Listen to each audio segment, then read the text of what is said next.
I can't believe There it goes. What's that? That Baja Blast is cracking me up. Oh man, yeah. So we were Courtney was like, we're having Taco Bell tonight, right? And I was like, all right, let's do it.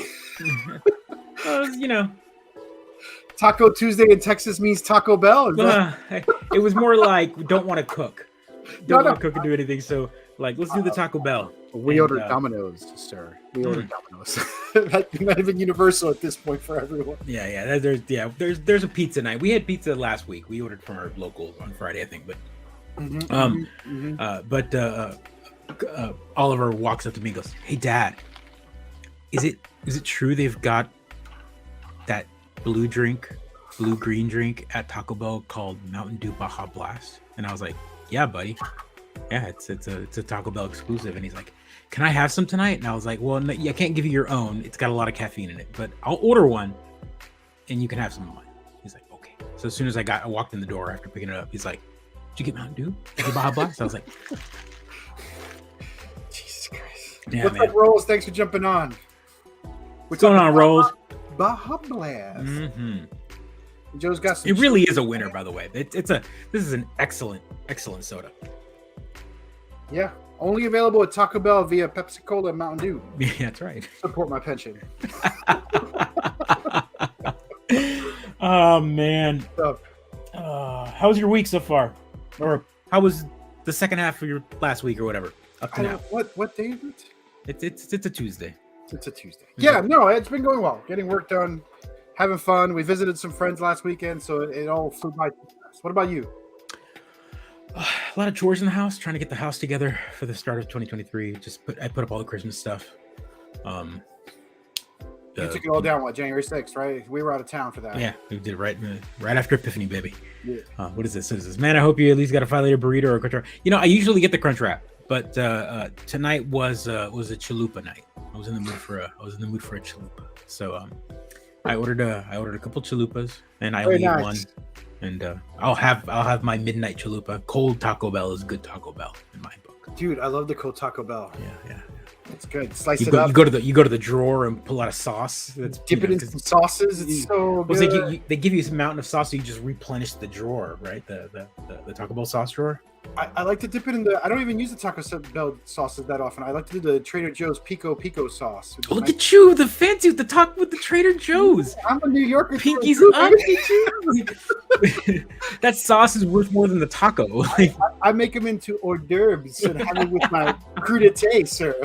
Yeah, see, right? We've all got a drawer. Like I literally just refilled it. As a matter of fact, Courtney was like, she was like, we're out of.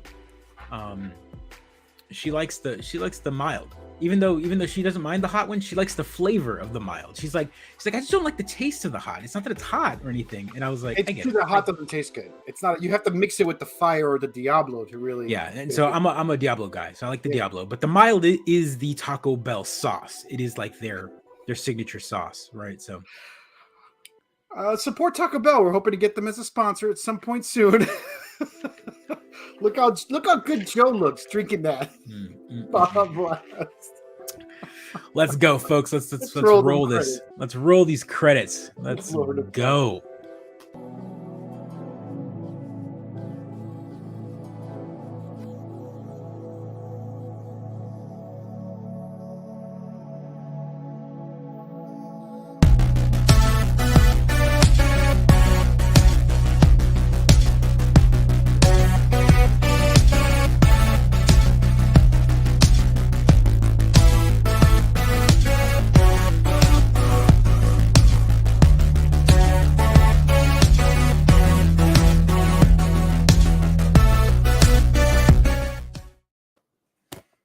Welcome to the Mid-Geek Crisis, episode 201 in 2023. Wow, maybe 2 weeks in a row. What is this? Is this mid-2021? I have to build your expectations before I inevitably disappoint you all, right? That's fair enough. Fair enough. What people don't realize is I have been building a robotic version of Pedro. Like I've been feeding all his quips and his like whole identity into Chat GPT. And sure enough, I'm just going to have a chat AI version of Pedro, which just scowls the entire time and then disapproves of everything I post. Basically just throws back the opposite. And I think that's going to work. What do you guys think? You know how there's like people who have that like resting angry face? Yeah. Right? I was told at work the other day that I have a resting disgusted face. Like I just always look like so disappointed with everyone and everything around me. Yeah, just run it through AI art; it'll be fine. Oh yeah, totally. Messed up, but we should be fine. I think I have fed Mid-Journey all the pictures I have of Pedro. Just that makes me so mad. Why would you give my image away for free? Stop that. I did bring my buddy about this. Like, I'm like, dude, don't give things away for free. So they've already taken it. As a matter of fact, what was so funny is I got here's a fun fact about AI and the algorithm and all that, because we talk about that on the show a lot. There is Google privacy concerns and whatnot has a lot of things turned on your Google account in the background that you don't even realize that has been on forever. And sure enough, today, I'm going to read the email. I'm not going to put it up on the screen, but I'm going to read the email. The email states that, hey, by the way, we have had your location activity turned on. We're just letting you know for your privacy that we've had it on. And sure enough, I go into oh, what is this? Like, what is it? What is it doing or whatever? And it's Google's live activity tracking system or whatever. And I look on there and it's got like 10 years of every location I've been on a map. It pulls up a map and it's just dots all over the country. And I'm talking about like the times I went to San Diego, the times I went to Denver, there's dots everywhere. And so you go to the day, so you click on the dot and it'll show you the day and it shows you every spot you've been to. And I'm like, when did I apply for this? I'm like, Google products. Every time you check your email, every time you whatever, if you log into Gmail, it wants to know your location, which then drops a dot right on it. Like, it's ridiculous. I think we're supposed to like mask that so that they can't just hand it to cops and then the cops can beat you wherever they want. Right, but of course, if someone subpoenas Google and goes, where was he located? They're like, oh, well, we've got all this tracking information for the past 6 years. We know exactly where he's been. What am I hiding? Like, I can't. Like, that's what I'm saying. I'm hiding a revolution. All right, Joe, that's what I'm hiding. Yeah, I'm sure. Google's like, oh, his revolution. We know all about that. Hold on. He's failed to make 3 Molotovs in the backyard. That's your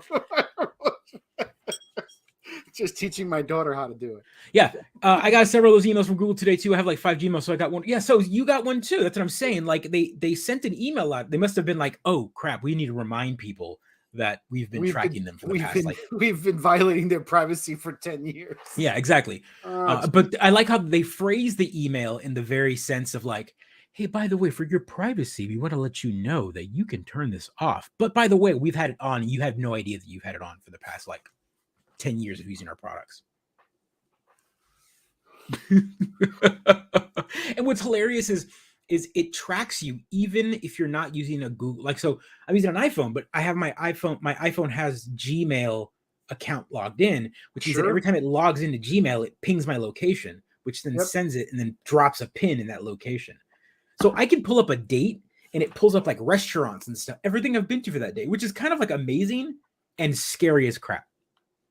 This is what I've been telling you since the beginning, Joe. Oh, I've always known. There's just nothing we can like. Yeah, man. Yeah, oh yeah, baby, you got it. You got it. You know what's up. QAnon's obsessed with like a base on Mars selling pizza to children. Like, why are we not focused on this nonsense? Oh yeah. Oh, I mean, we are, but like, we're too busy dancing to TikTok videos, right? Like, that's just the way it works. Like, the algorithm also entertains us. TikTok is a whole nother beast. Pay attention to the man behind the curtain. Pay no attention. Pay attention. Pay no attention. Oh no, I got rid of the TikToks. That was the. Yeah, TikTok is not one that I use. Like, I don't use it for any. Like, someone sends me a link and I'm like, oh god, okay, I'll watch it, but like, I'm not sure. I'm there with Twitter, baby. You gotta. It doesn't work on me anymore. I don't click those links. Twitter, on the other hand, is a whole drug altogether. It's been going well. It's been going well. I commend you, sir. I only pay attention. I only pay attention if he is doing a dance that will be repeated. Yeah, right. Enjoy your TikTok while it lasts. Sounds like it's not. Yeah, well, yeah, we say that, but like TikTokers as a whole are like. Do you remember when people on Twitter were like, "This place is literally a hellscape now with Elon uncharged," but they said that on Twitter. Like like no one's going to leave these things roles. Yeah. They're going to figure out how to stay on them forever. They're too invested in it. Oh, I shouldn't say no one. Hopefully they do. The only way.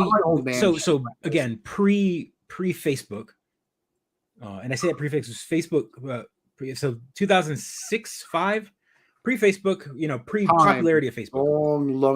Long ago in the dark ages, pre smartphone days, right? So social medias would come and go. We had Friendster and MySpace and all that. And the only way people could really interact with them was you would go home and turn on your computer or your laptop or whatever. Yeah. And hop in and interact. But you'd set aside time in your day to do it. Right.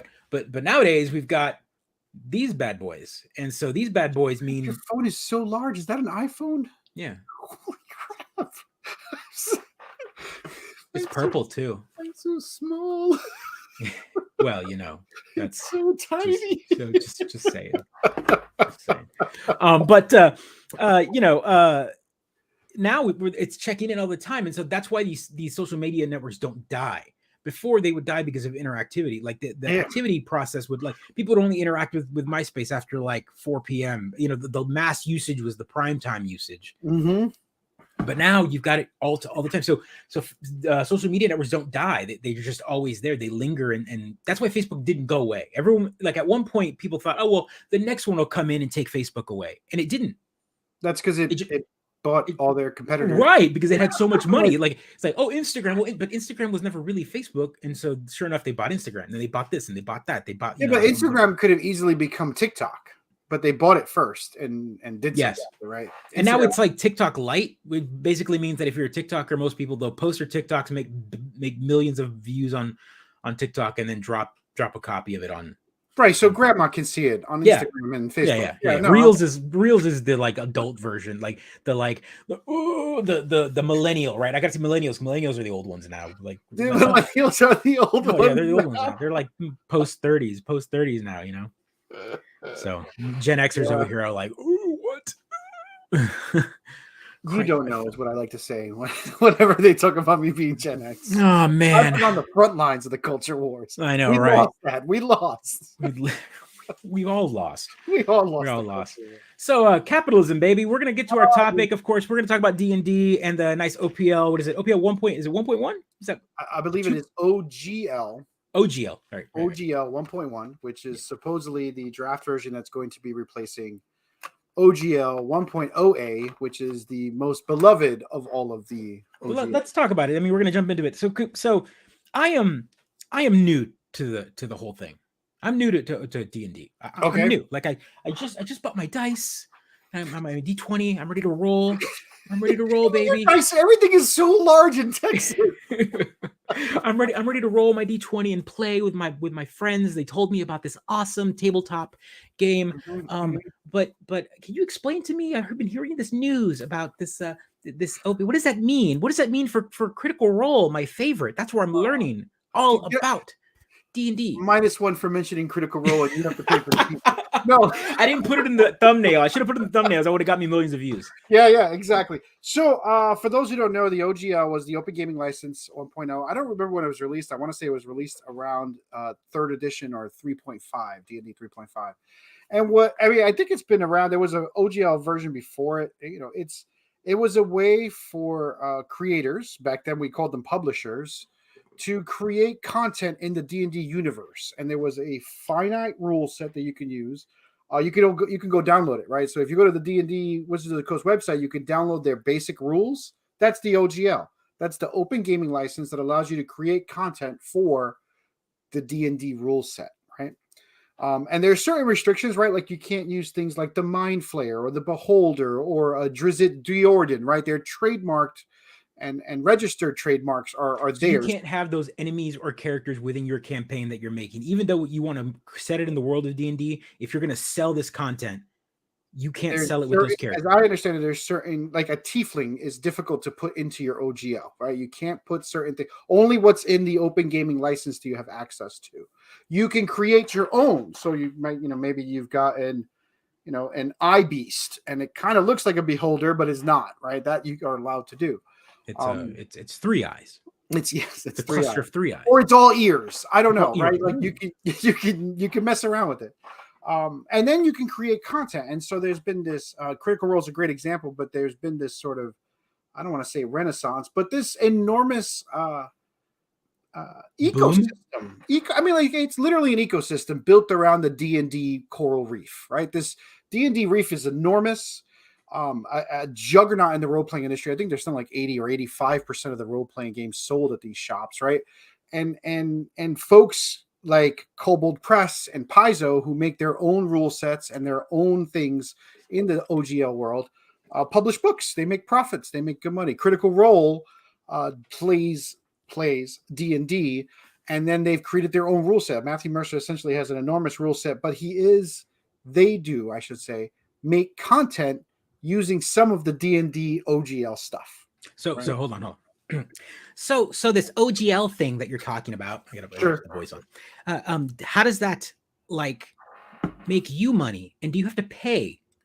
You don't have to pay. I mean, again, I'm speaking from the terms of a layman who doesn't really create, right? Right. As I understand it, as long as you are following the rules of the OGL, you can make it. You can print your stuff. You got to follow a certain format, but you can sell your stuff as your own creations.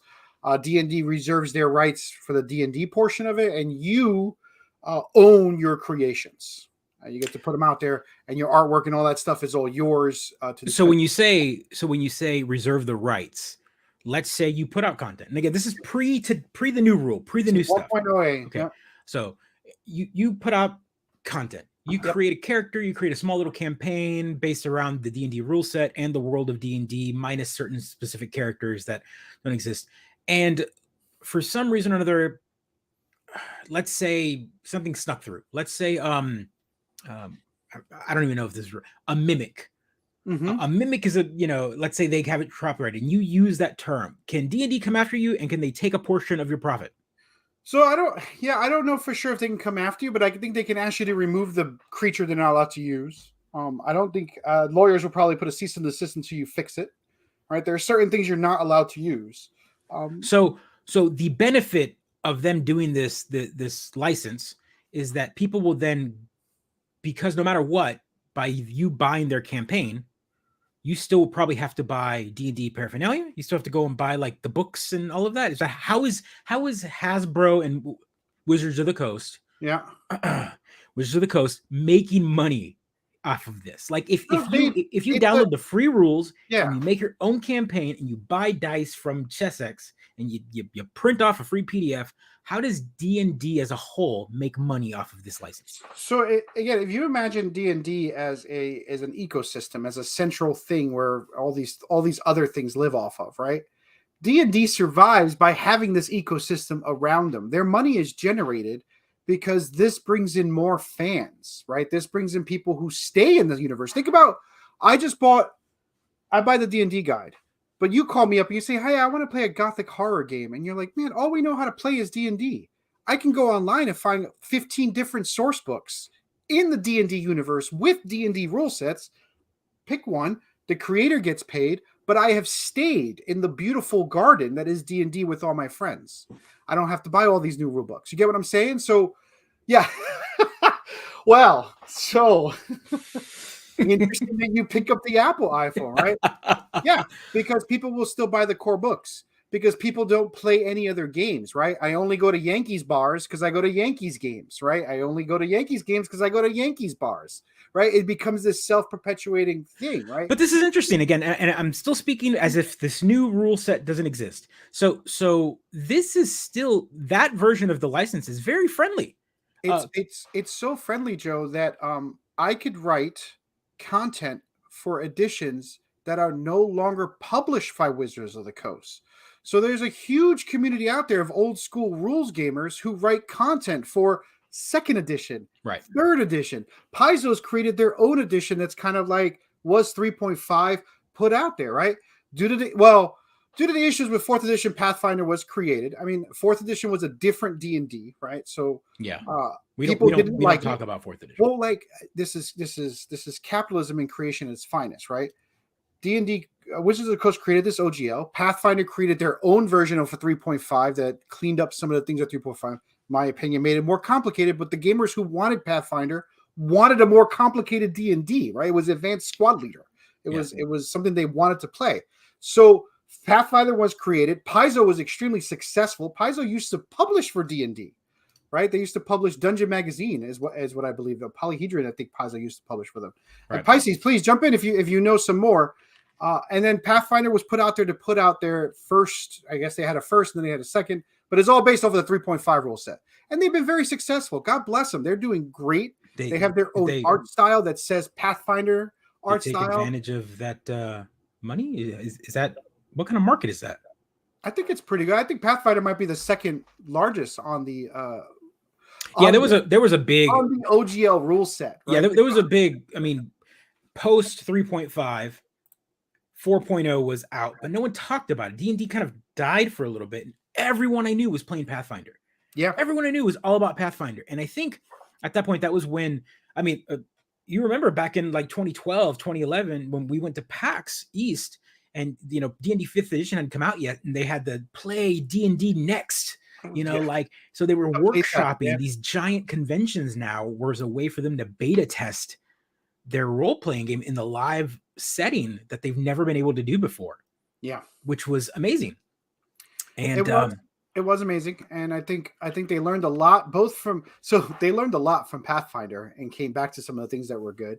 Pathfinder was basically 3.75 in a lot of ways, and Pathfinder I think will forever be 3.75. Yeah, and their own offshoot, right? They sort of skipped.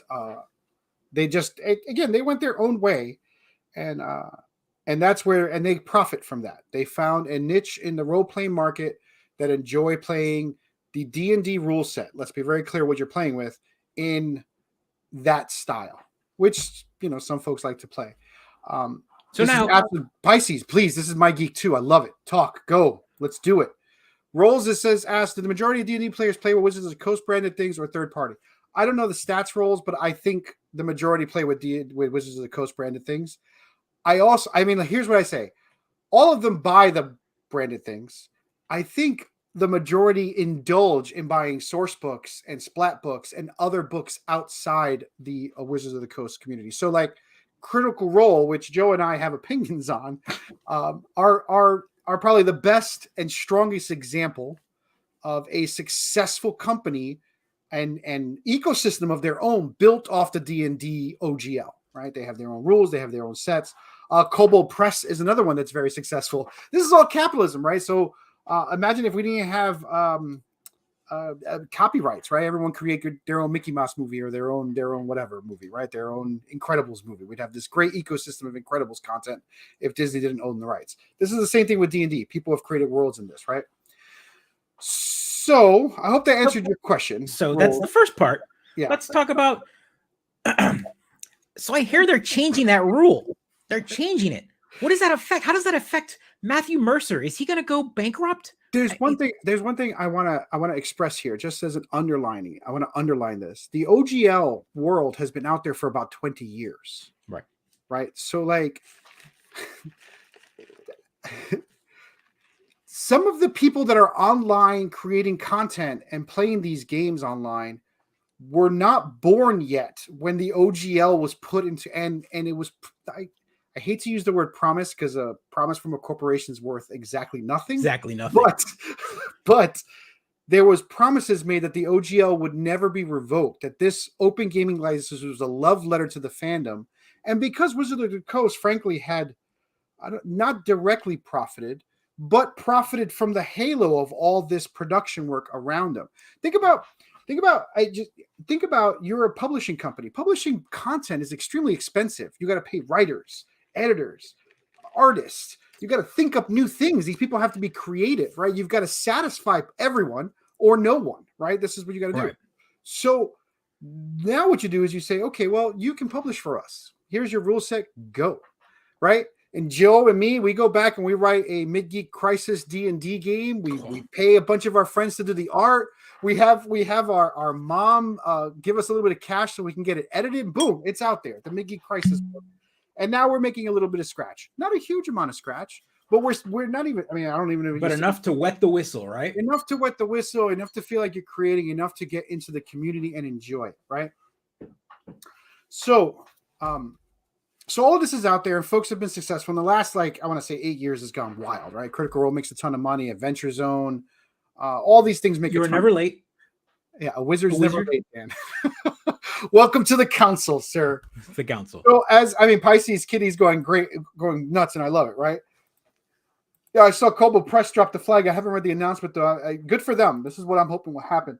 So it gets dodgy. There's a new OGL out, 1.1A, which I guess is the leaked version. So this was leaked a couple weeks ago with some documentation that said the creators will only have a week, whatever.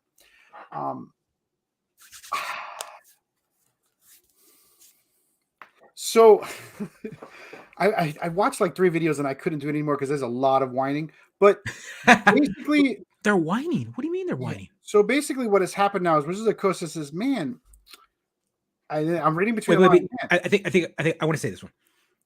They're leaving money on the table. Yeah, that's exactly what their shareholders. That's exactly what their CEO basically has said. By the way, it's Hasbro. Can we stop? Everyone calls them Wizard of the Coast, like they're the big Wizard of the Coast is a sub company. Yep. Of Hasbro. Yeah. Hasbro, folks. My Little Pony. Transformers. Is it the second largest toy company in the world? They've bought everyone else. Yeah, it's largest, right? So like, can we stop them? They own Monopoly. They own Monopoly, folks. Monopoly. Joe, I love you because you start with My Little Ponies and not Magic the fucking Gathering. No, well, right? That's Wizards of the Coast, baby. Like, come on.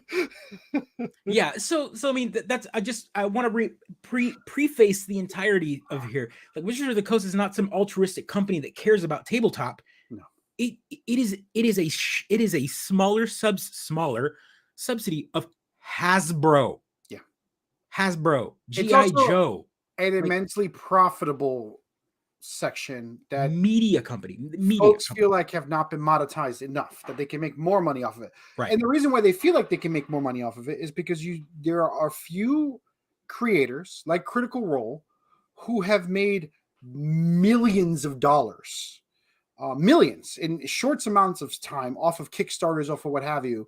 And so, I mean, if Critical Role makes millions of dollars off a Kickstarter, Kickstarter's making good money off of Critical Role, right? Which means they're making good money off of Wizards of the Coast. So these companies are making money off of living on that OGL. Yeah. Oh, of course. Tons of money. A few, not all of them. So this new OGL is pretty aggressive.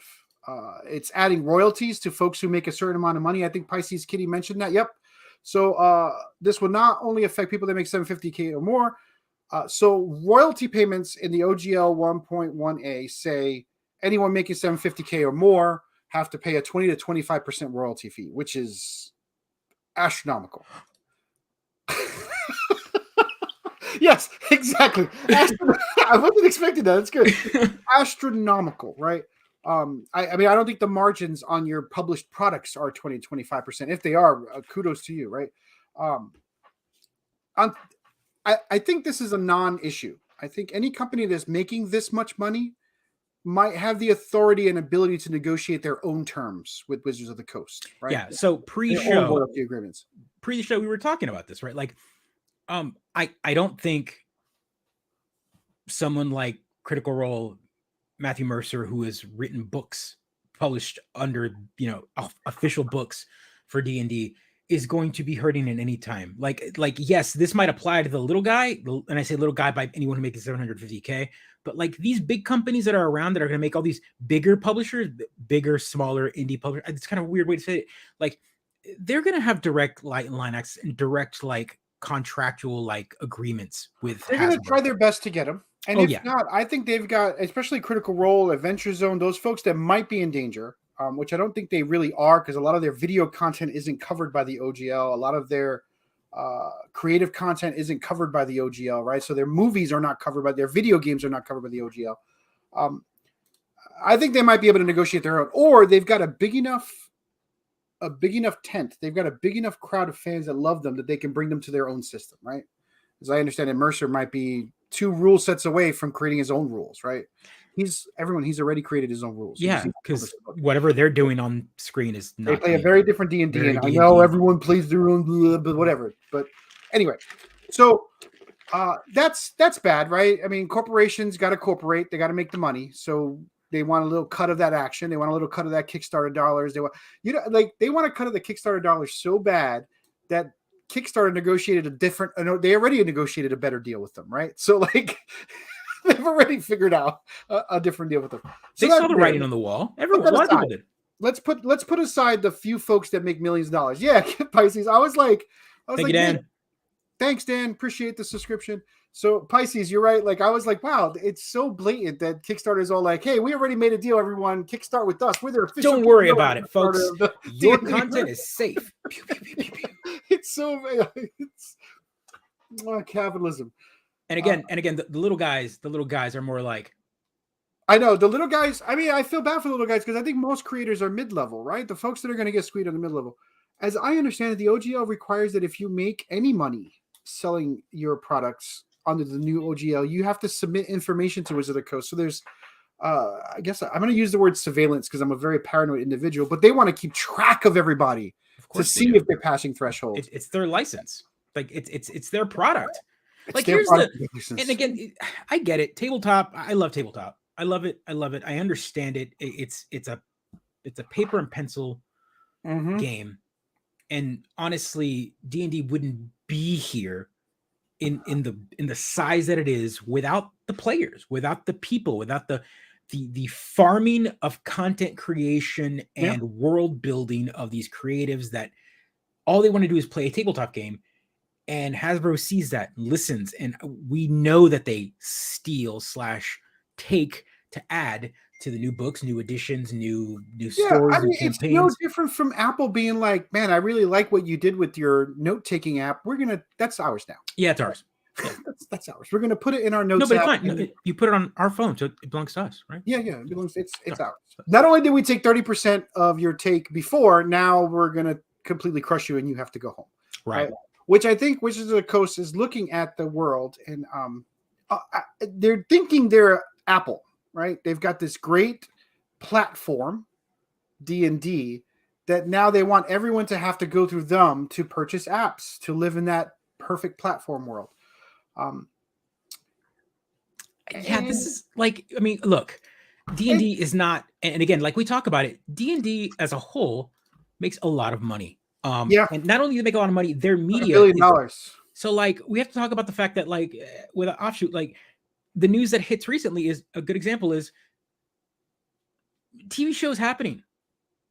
Yeah, but not under the OGL, right? The OGL is not covered by video. But again, this is money that Hasbro as a whole, Wizards of the Coast as a whole, is making just from the name that is D&D, right? Yeah. So like the merchandising rights alone of D&D is a ton. And so like the board saw this. They saw, hey, wait a minute, people are selling like dice and they're selling all this stuff and they've got these products. They're making millions of dollars off of the back of our creativity, and say "our" as in like they wrote it all, but they didn't, because again, it's a snake eating its own tail, right? Because D&D is a subset, but like a lot of the creativity is created by writers, which then D&D or Hasbro, Wizards of the Coast, however you want to call it, will then go, hey, you, Mr. Creative Dude that we like, that has an awesome Twitch channel, we like your spunk and your style. You want to write a campaign for us and we'll publish it in a book? By the way, everything you write belongs to us now. So this guy goes, ooh, I get to write something official for D&D official. And sure enough, all his wonderful brain ideas get put on paper and they're now owned by Hasbro. So everything that's in that book now belongs to Hasbro. That's the new OGL. Yeah. That's the new OGL. And reading it right, I don't want to be generous, but yeah, there's a clause in the new OGL that Wizards of the Coast essentially can use, sell, distribute, whatever they want to do your product forever. If you write it under the 1.1, it's theirs forever, which means two things. They can bury it forever, which means your content is gone forever, which, as you know, if you're a fan of our show, we're very much against stuff that have been made disappear. That goes away, right? So like we talk about it, right? Physical. These things should be preserved. These things should be archived. These things should be available for consumption forever, right? That's the beautiful world we want to live in. Nothing should be locked in vaults or kept away. The ownership is huge, right? They're all right. So Pisces Kitty, they're not taking intellectual property. They're saying, thank you for making this. We own this together. goodbye, you cannot use our license anymore. It's still ours, right? So even if you don't use their license anymore, it's all theirs. And I think Dragonlance is actually a separate agreement, right? That's been something under their belt. It's a separate agreement, as I understand it. So, on top of that, the rules in this allow them to change the rules, of course, with 30 days notice, right? So they're a generous DM. They don't just change the rules between every moment in the game, right? But they will say, "Hey, last week it was 750,000 was the cutoff. It's now 500. It's now 400. It's now everything anyone makes off of our brand. Anytime they feel like they can squeeze people. That's one of the reasons why they're collecting that data. As you know, folks know, I'm a big data guy.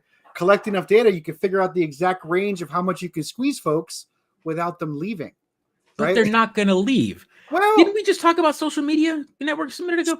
I mean, folks left D&D. There was a great renaissance in the 90s and 2000s where Ashcan developers and folks wrote their own D&D games. I have a shelf full of D&D games wrote in that time period. I agree and completely disagree because we are streaming on Twitch, baby. And in the world of post-smartphone and mass consumption, D&D as a whole is so big it cannot fail. It is the Facebook of tabletop. It won't die. It won't go away. It will accumulate. It will buy. It will devour. If it thinks that you're small enough and it likes you and you think it's a threat, they will buy you. Hasbro will buy you. So that's an interesting take, right? So I think unlike buying a software company, right, where you're really just trying to corner those intellectual properties and markets, buying another publishing company, you're buying all of those creative heads that could leave at any moment, and go be creative heads somewhere else, right? But that's like that's John Romero, baby. That's Doom. That's you. Bethesda comes in and buys id Software, and they own Doom. And then John Romero goes, "I'm going to go make a new game," and he makes Daikatana, and it sucks. Like people don't always capture lightning more than once. Yeah, that's true. But I think if Mercer left, he'd still capture the Critical Role crowd. Right. But Matthew Mercer is an entertainer. Yeah. And a game designer. I mean, he's written rules within the D&D universe, right? I'm not. Look, I'm playing devil's advocate here because we have to talk about the fact that this is a, like you said, D&D Hasbro is not a singular object anymore. Like you said, it is a hub world. Yeah. It is a barnacle. It is a giant festering vine that you can't just kill. It is a hydra. You kill one head, another one pops up. And not only that, folks, remember the power of Hasbro, the power of Wizards of the Coast is its brand accumulation. All they have to do is go, "Oh, you're losing interest in this. Wait, what property do we have that we own that we can just make a tabletop real quick and like put a name on it? What? We own Transformers. Let's bring Transformers into Magic the Gathering. Oh, what was it? Do we want the Walking Dead cards in Magic the Gathering? Did I dream Warhammer 40K Magic the Gathering cards? Probably, right? Or did I dream it? I feel like I made a joke about it and then it became real and I was like, this is an onion. I'm not even going to click it. I don't want to be disappointed. And again, that's why I have to say, like, it's so big. It owns so many heads that, oh no, people aren't playing our base tabletop. Let's just bring Rick and Morty in and all buddy. They did. Hey, let's tie it in with a new Netflix show called Stranger Things, where the character, the enemy doesn't even look like a mind flayer or doesn't even look like, a Demogorgon in the book, but they designed that. So we're going to go ahead and make it. And now that is the face of a Demogorgon. Let's make a campaign and make a mini that looks like that version of the Demogorgon. That's my yeah. Like that's what I'm saying. Like it's so big, you can't kill it. And like I said, you're right. In the 90s, people moved on, but that's because it didn't have the social media presence that it engages now. You've got millions of individuals tuning in to watch Critical Role. And while I know what you're saying is Matthew Mercer can move on to do bigger and better things on his own, but let's be honest here, Matthew Mercer makes a lot of money from Hasbro and Wizards of the Coast, and I'm sure as shit that he's got some sort of contract already with them, and he's not going to break that to move on to something else. He's going to be a brand loyalist. He's an ambassador for Wizards of the Coast. Yeah, I don't want to make. I don't want to make any conjectures as to what Critical Role might do, but I'm constantly using them because they are so big. They're juggernauts. So I just want to say that, like, so yes, I think Hasbro will be fine. I think Wizards of the Coast will be fine. I think D&D will be fine. I think it'll have a. There was definitely a similar lashback years ago against D&D. It'll come back. Yeah, so this has come out. I did. Thank you, Dan. The knowledge once again coming in with the 40K. Wonderful. So, I think the most intolerable. So, Wizard of the Coast owns your stuff forever. Wizard of the Coast can kick you out of the gaming license without any recourse. Wizard of the Coast asks you to give up all your rights to negotiate with them if you sign this OGL, right? Wizard of the Coast had planned to only give creators a week's notice before they said, hey, if you don't sign this, all your shit's gone. I think the most insidious thing they did is that this OGL, theoretically, if I'm understanding it right, gets rid of OGL 1.0A, right? So I think the most horrible thing is that if you've been operating as a publisher under the open gaming license before, you had assumed that even when Wizards of the Coast moves on to their 1D&D or their D&D 10.0, you can still produce content for your niche folks, right? You can still make Nintendo games, or not Nintendo games. You can still program your own games for the PC, even though things have moved on, right? You can still do what you want to do. You can still add updates to your games. No one, you know what? We're geeks, but there's so many good content out there. We can move on to something else. We can move on to something else. Which I think D&D is a flash in the pants. We'll move on. Well, that was a contest. That was a 50th. Come on. It is a nice looking set, though. Taking Legos and turning them into a D&D set is like, I wanted that when I was 10 so bad, Joe.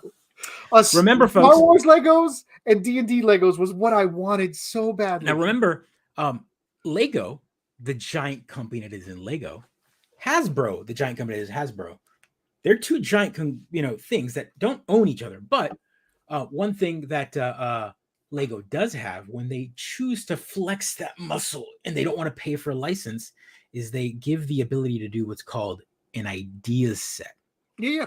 A good example is the Sonic the Hedgehog set that's out there. It is not part of a Sonic the Hedgehog line. They didn't negotiate with Sega. They did negotiate for this one single set, and it's a black box idea set, which means that the figure and everything is exclusive, which means it makes it more valuable. Oh, yeah. Which means that if they wanted to flex that muscle, they could just go, hey, D&D, we saw this contest winner. You want to make a set real quick? We'll cut it and, make a lot of millions of dollars. There's tons of Lego people. There's tons of D&D people. We can do it. And they'll do it. And again, that's more money for them. Like you can only kill something when you defund it, but you can't defund something that can pull revenue from everywhere. Dude, I don't think we can. I mean, we're living in the capitalist hellscape. We can all assume and agree that the capitalist hellscape is out there. Of course we can. I went online and I did the terrible thing to myself of watching 3 YouTube videos of creators, DM's Lair, the D&D guy, some other folks who are fans of Critical Role. And I get it, right? You've spent time and effort building a license. It's like you built your tent, you built your stall inside D&D's flea market, right? And now they're saying they're going to charge you all of the money, right? And they say you can't sell any of your shit anywhere else, right? Like everything you created while you were here belongs to us. So if you want to leave, you can leave, but you leave your tent. But you've made your tent more permanent. You've built foundations for it. Everyone knows where to find your tent, right? Like I understand the frustration, but at the same time, I'm like, y'all just now realizing that corporations do this to you, that they break promises. They just realize that capitalism exists. What did you think would happen, right? Yeah. You've lived a good life. Yeah. And now you're being fired, or now your house burned down, or now you've lost a revenue stream. Like these things happen to people every fucking day. Yeah. Right? Yeah. But you had 5 or 6 years where you were creating great content and you got some great fans. Convert it. Do something with that. That's awesome. Good for you. Which leads me to the good folks, right? I want to end things on good notes. Yeah. So let's talk about. Go to the Arcane Library. Right, the Arcane Library is one of my favorite D&D creators. She writes amazing adventures. She's going to be pulling off our stuff if this OGL 1.1 comes to be true. She's no longer going to be writing D&D stuff. She's publishing her own game, and she was already in the process and planning to publish it under OGL 1.0. Right, she was going to publish it. She said, "You know what? I'm going to make this my game, and I'm going to make the adjustments I need to make it not OGL compliant, and I'm going to put it out." Yeah, Pisces. I'm excited about that too. So when you're thinking about your next Splat book and you're upset that they're doing this, go support your favorite creators. Okay, do that.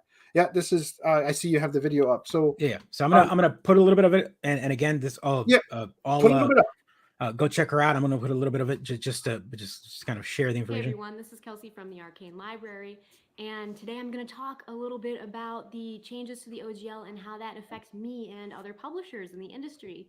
So there's a lot of stuff in the news right now about how the open gaming license is changing from Wizards of the Coast, which is a license that allows third-party people like me to publish D&D compatible content. Right. So I don't want to go into the whole story of that because it's its own can of worms, and other people on the internet have talked about it much better than me. But suffice to say, it is a very unappealing change to the contract that has been around for 20 years and that people thought was kind of unrevocable or unchangeable in a way. Right. So it's come as a really gnarly surprise to everybody in the industry, including me, that Wizards has decided they want to invalidate our ability to freely publish stuff under a precedent that's been going on for about 20 years and under promises that were made by the authors of that license that it was, never something that would go perpetuity. It's a disappointment that is at a nuclear level. Like, it's even worse than anybody thought it was going to be. And so what does this mean for content creators like me? Well, the first thing it means is that my 5th edition material is probably going away soon, which is a shame because 5th edition is how I cut my teeth in this industry, and I'm proud of the work that I've done for it. And go buy it. The source of my income. So it's a little scary, but at the same time, I'm in a lucky position where I have a few alternatives that I can pivot to. Yeah. Really just due to luck and fate. So I'm gonna pause because I don't want to put all her video on here. But I mean, the idea here is the short answer is she's thinking about pulling it if it goes live. Which is important. Go check her out. Go watch the rest of the video. Arcane Library is great, but I mean, she lifts up the book. So imagine being a publisher and you're planning on publishing under the OGL. Under the OGL, using the OGL rule set, that's a great shot of, well, not a great picture of her, but it's a great shot of the book. She's writing her own source book and splat book and rule set to play an exploration-focused D&D style game. That's her first print. She's got to proofread that before she goes to the publishers to publish it. Now she's got to go back and remove all the OGL stuff. Right. Like, that's a kick. That's painful, but I think, and I hope more people will do that. Good for you, man. I mean, Joe had the pleasure. I mean, I had the pleasure of running one of her adventures, and Joe had the pleasure of playing it. It was the Temple adventure at PAX East, a tradition we have, and I ran that adventure. And was that the one with we all ran at the temple? Fire giant, and you had to save the people in the temple, and the harpies were singing while trying to kill the villagers.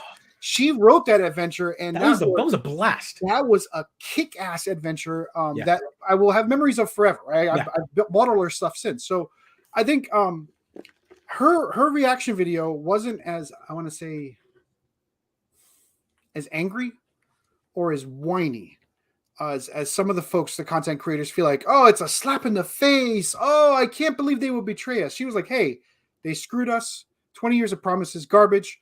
I'm a creator. I'm going to go keep creating. Right. And I hope more people take that spirit and like, hey, you got inspired. You cut your teeth. You learn how to publish. Go make more books. Go make more rule sets. Go support creators. If you know who Lester Smith is, first of all, kudos to you. Lester Smith was writing his own role-playing games for GDW and TSR back in the day. One of my favorite role-playing games called Dark Conspiracy, Lester Smith wrote. He says, hey, all this stuff has happened before and it'll happen again. All I'm asking you to do is go out and support the creators. That's what he posted. Go support the creators. So go out there, find your favorite creators, buy their 5th edition stuff now, save those PDFs, archive them so that we can get them later. Just saying. And then go out and play some games that you've never played before, explore some games outside of D&D, and then come back to D&D, right? I'm going to play D&D. I'm gonna play D&D. I'm gonna buy some creative stuff and still play D&D. This OGL will change once again. Hopefully they'll figure things out. And it's yeah, there we go. Yeah, Phil Brucato. Yeah, I think he just followed us. I think you mentioned him in the show, so I think he hopped into the chat. Like, anywho, yeah, awesome. I think he might be watching. Who knows? That's awesome. So go. I mean, okay, I'm gonna have to look up the name now, right? Phil Brucato. Look up those names. Go play their games. Go check out other people's works in other role-playing systems and enjoy them. Right? They might inspire you to come back to D&D fresh and new. It's one of the. And again, we have to talk about the fact that we've got. And capitalism is killing us. Right? We've talked about capitalism is always killing us all. Killing us always. But we've talked about it before on the show. Back when the early Black Lives Matter movement and all that, and they did the Itch.io. Itch.io, yep. Yeah, the Itch.io, like donate, and you got like a ton of content. A bunch of the content that was on there was tabletop games, was created by small creators, and all of those particular games and whatnot exist. They're publishers, they're creators, and I'm sure a lot of them have played D&D. They all play D&D. They probably might have cut their teeth by writing stuff like this, but a lot of them have moved on to create their own content. And again, I keep saying, like I was harping earlier about saying, like, you can't kill D&D, and that might be true nowadays. They're too big to fail, but that doesn't mean you don't have other options, right? And just because it's not popular, doesn't mean that you can't play it and enjoy it. You don't have to be part of the machine to you don't have to own a Tesla to be eco-friendly driving. There are other companies out there. Like, you know what I mean? Like, yeah. Also, I want to, you don't have to be, there are other companies. You can ride a bike like that. That's eco-friendly. Like, also, and I'm trying to be better about this because it's difficult, right? We're passionate about things we love, and that's what makes us who we are. Just because a corporation has spit on it doesn't make the value you got out of it in the last 20 years meaningless, right? D&D the last 10 years have been amazing. I have built friends up here that I play D&D with every week. It got me through COVID, right? It was my social experience every week through COVID. It's important and central to my life.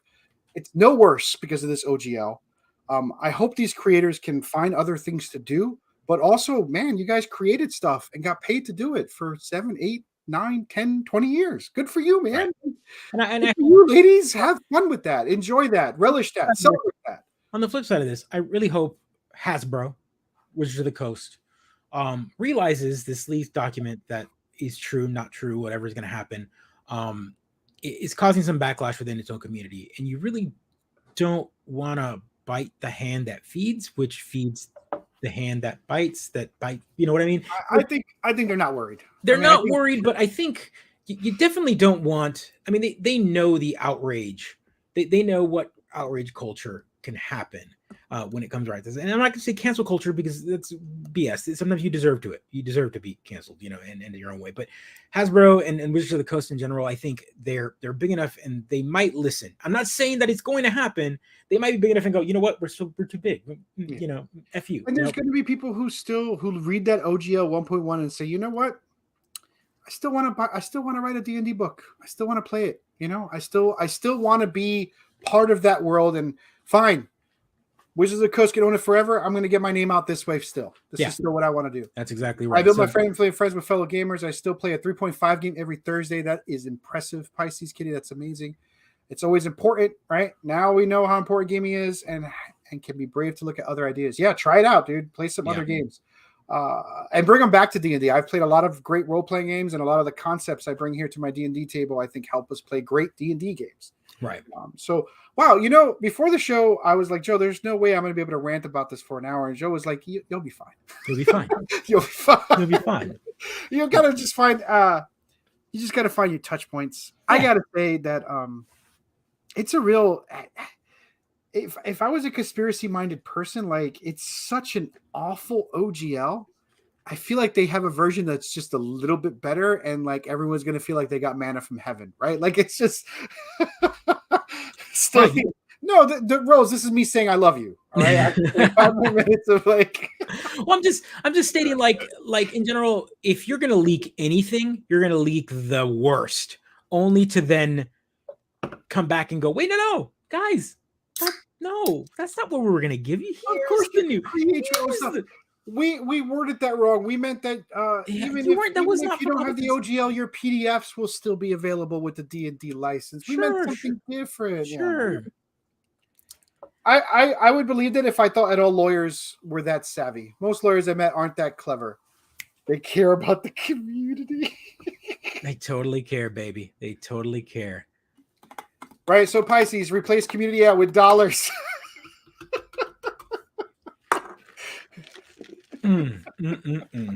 Capitalism. Capitalism, baby. Capitalism. Oh, it's killing me. Speaking of capitalism, my daughter wants an arcade machine. I was like, oh yeah, kiddo, that's great. That's great. I just so back to that's a good concept there. I'll send them to you. I have a great set of plans. It's build an arcade machine with one single sheet of plywood. That's amazing. I'm trying to get her to go with the virtual pinball machine because you've got me dreaming about that. Oh man! So I'm gonna update you on that real quick. You got me dreaming about. Yeah. So it's been moved to it's no longer in the office. It's back it's now in the game room, whatever. And the virtual pinball machine is set. And it lasted all of 12 days, give or take, with its original screen, and I've already replaced that as of yesterday. So it's because I had a 32-inch that I could use. I mean, just like anyone else, right? You've got a 32-inch screen sitting around everybody, right? So I replaced the screen. So now it's just beefed up, and it is. Why are you not recording this? I am. I've been taking videos and I've been pushing it up again. Go follow me on Mid-Geek. I want to see the raw videos, you in your underwear building stuff, Joe. That's what I want to see. I don't want to see your highly edited, beautiful shots. I want to see the rawness. Oh man, it's there's a lot of there's a lot of cussing words. Yeah. There's a lot of cussing. A good example to this one, right? Just behind the scenes on just the building and the anger. I talked about it last week, and I've added some amplifiers, amps to it. Improve that haptics. To improve the haptics, so that when you're hitting those, hitting the flippers and the ball hits the bumper, the whole machine shakes. I realized that the middle amp, so there's 3 amps, one in the front, which is the way you set it up, you have to think about it like surround sound, and the front of the TV or the front speakers on the back box is what it's called. So the front.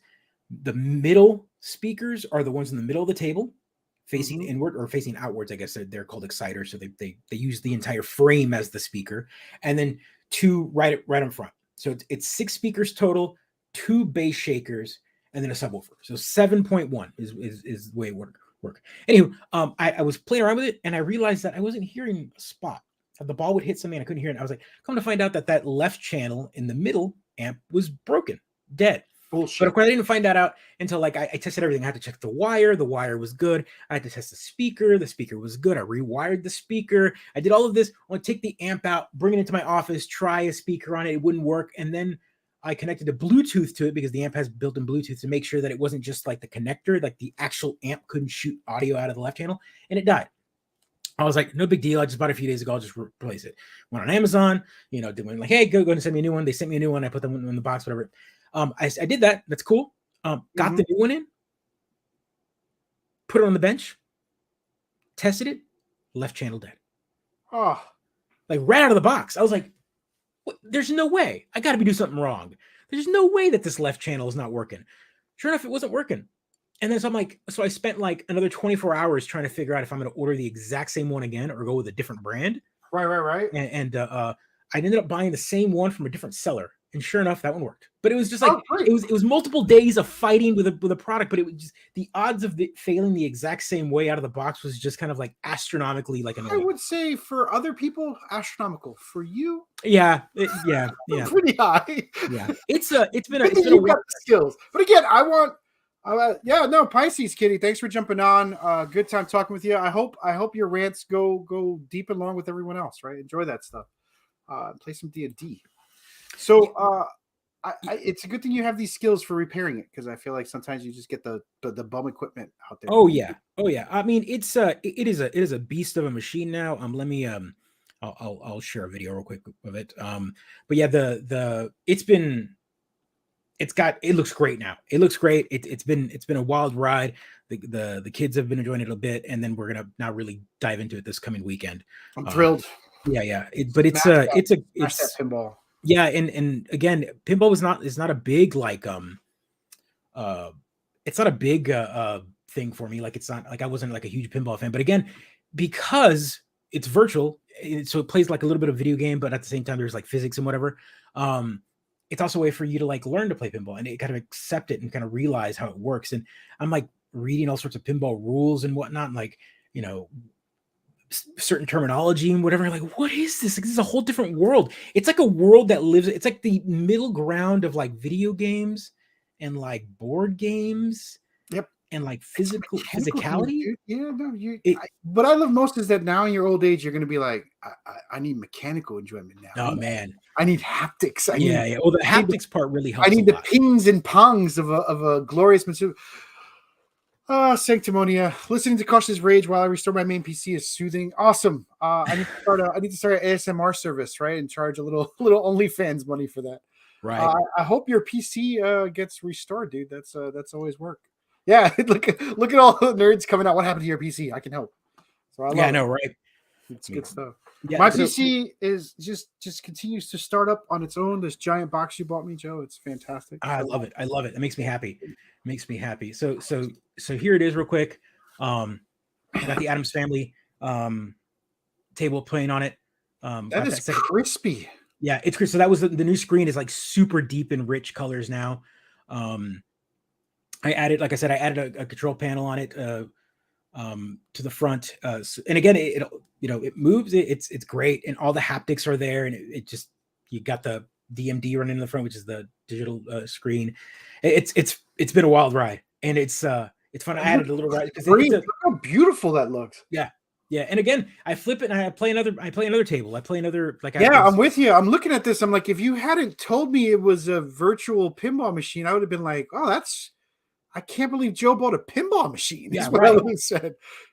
Like the glow, like what gets you is like the glowing, the effect behind the window, because that looks like an old light bulb behind. Yeah, like the lighting looks real at the right angle. I mean, from where I'm looking right now at this camera, it looks like there's 3D elements in there. Mm-hmm. That particular shot there looks like a very brand new, crisp, foil, whatever it is, that sort of paint they put on the paint box. So that looks great, dude. Yeah, so it's I'll be taking videos. I'll put up a video of it when it's complete, to kind of show lights flickering. That's virtual. Yeah, it's all virtual, man. Like that's how good they are. And again, I talked about it in the last episode, but you have to really be amazed at the designers of these tables, because it's not a physical table, but they're looking at physical tables and they're redesigning in a virtual world, in a virtual environment, and they're trying to preserve it in a very like I like you put it in quotes. They are they're preserving the use of it, but again, it's not the real table. And like purists will be functions, right? You might not ever be able to build these tables the way they used to, but right. And again, it's fun. I'll be talking about more. This has been the hobby of the moment, but it's been a wild ride building it, modifying, I love it. Learning. I can't wait to watch the videos when they come up, man. Yeah, for sure. But that's it. Real quick, I'm going to end it. Just one last thing. I wanted to share this because it got dropped on yesterday, and it's the new trailer for Ant-Man, Quantummania, Ant-Man and the Wasp. So like, if you're following, let's talk about is this the last movie of the fourth arc or whatever it is? So this is, I want to say this is the first movie of the fifth arc. I think they ended phase 4. I might be wrong here. All right. Strap in, everybody. Get ready for some more Marvel content. We'll talk about it. It wasn't as much as you think it was, because again, I got a big, huge refund back from Sam's when I price matched and whatever. But yeah, this particular Quantummania, again, Pedro, we haven't talked about this, but this is actually the first movie to tie in, to bring in like the villain. But the first trailer that came out felt lighthearted and like interesting. This trailer, on the other hand, is bringing the heat, and I am interested in this movie. You're gonna have to work hard to get me excited about Ant-Man. Oh, let's bring it up. Let's bring it up. You're an interesting man, Scott Lang. You're an Avenger. You have a daughter, but you've lost a lot of time, like me. We can help each other with that.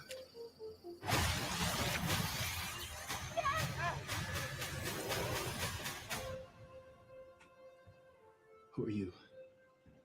I'm the man who can give you the one thing you want. What's that? Time.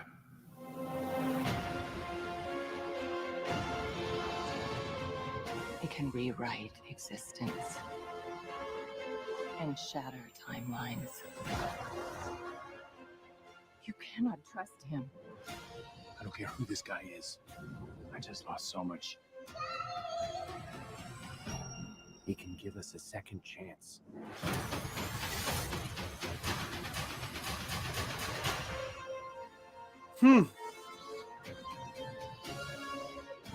Let me make this easy. What's up, Adam? Thanks for tripping on.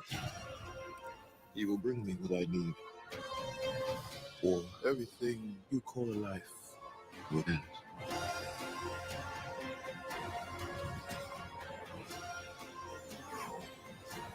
This is all my fault. You may not want her to watch this. We had a deal.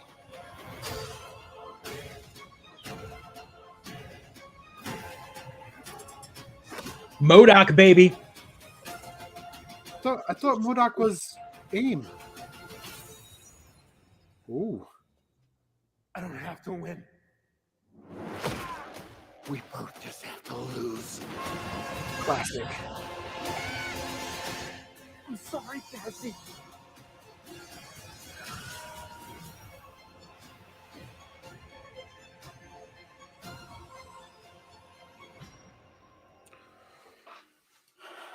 Yeah, it's the first movie in a while from the MCU that's got a different tone.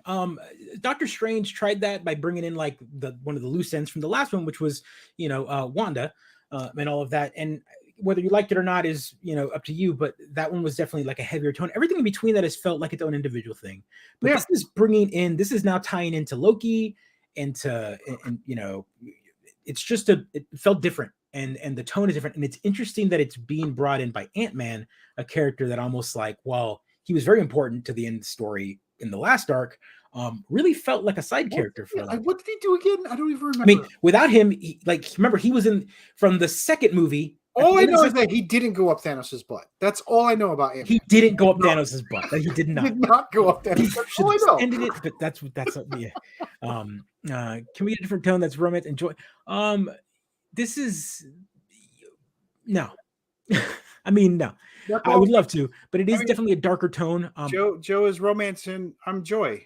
Adam, do you not read the notes? I'm joy. But Joe's romance. I don't. Sure they do. I mean, there's lots of characters that can go well with this. This one, I think Ant-Man we got that from the first two Ant-Man movies. The first one was comedy. The second one was a little more actiony.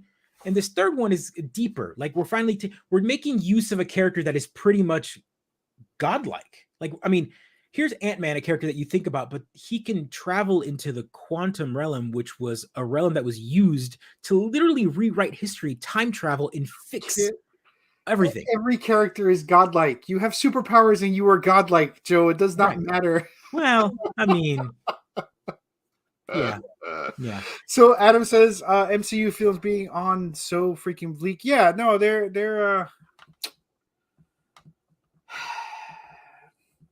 everything's bleak, Adam. So our movies have to be bleak. We're in that cycle of our movies, right? That's comedy, and that was She-Hulk. I mean, She-Hulk fantastic. And we'll end it here. That's all we're going to talk about. Even Hawkeye had its comedic moments. Go check out. If anyone is a fan of comics or outside of the MCU in general, like actual comic writers, go hit up Dan Slott on Twitter. He's a writer for Marvel. He's been a writer for DC. He wrote one of the biggest arcs for Spider-Man. Whether you love it or hate it, he's controversial in his like story takes and changes that he made to the character. But Dan Slott wrote some of the best She-Hulk comics, and he went on a giant like Twitter war with people that were like saying that She-Hulk is nothing like the comic or whatever, and then they would argue with him, the man that wrote 95% of the content that was created for that, him and John Byrne. Like, it's just an interesting take, and all of these people arguing with one of the creators of most of the lore used in She-Hulk, saying that it's not like the comic book. Like this is the problem with creators talking to fans on Twitter. Like, just stop doing it, everybody. Get off Twitter. It was great. It was great because he's like, what? No, block. No, go away. I don't care. Like, no. It's just like it was so good. Send me some screenshots because I'm not on Twitter anymore, Joe. None of you should be. Get off the garbage. I'll throw up the screenshots on our Discord. You can find us at the MidGeekCrisis.com. We have merch on there as well. Go follow us on Twitter and on YouTube and everything else that you've got. We are here all the time on Tuesdays. Can I just say one thing? Because I saw Rolls mention Titanic. Right? Oh, yeah. Put that Discord up there. Put the merch. Put the boom. Go check it out. Right, Discord. Come talk to us because Joe's super lonely. He pings me all the time. Sitting there. Hello. By the way, again, notifications are not on in Discord. I turned them off on purpose because I don't want to bug everybody. Feel free to turn on notifications for the channels that you enjoy. Probably turn them on for the general because it's pretty quiet in there most of the time. But if you turn them on, you'll get notified that we're actually talking to you. Half the time people come in, they'll talk, and then since they don't get a notification or whatever, they leave. And I'm like replying back 3 days later, like, hey, what? Yeah, tag us and we'll talk back. We'll tag us, or tag. Rolls. Honestly, got a big Titanic for these movie tropes. Given its success, now every movie needs a love story. So, I only mentioned I saw Titanic, and I'm thinking about this. Yesterday, Sarah and I watched my wife and I watched one of her favorite movies, and it's Sting with Robert Redford and Paul Newman. You're familiar with this movie, right, Joe? Which one? The Sting. Oh yeah. Robert Redford, Paul Newman. Yeah, Paul Newman. Fantastic movie. I was watching it. Huh? Salad dressing guy, right?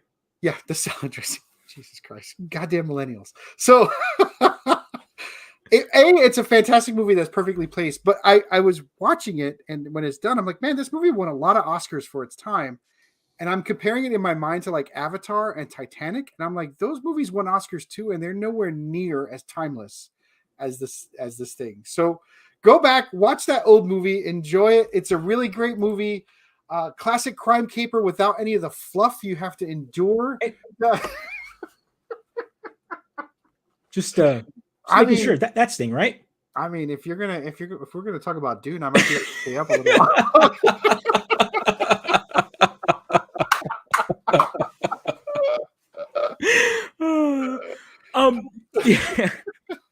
yeah, go check it out. Won a lot of awards for sure. That said, though, you mentioned Titanic, and everyone's talking about Titanic. Can we, before we got to leave it on this note? Y'all do realize that while y'all can hate on Titanic all you freaking want, folks, James Cameron owns you guys for the next like 20 years, right? Like he's made.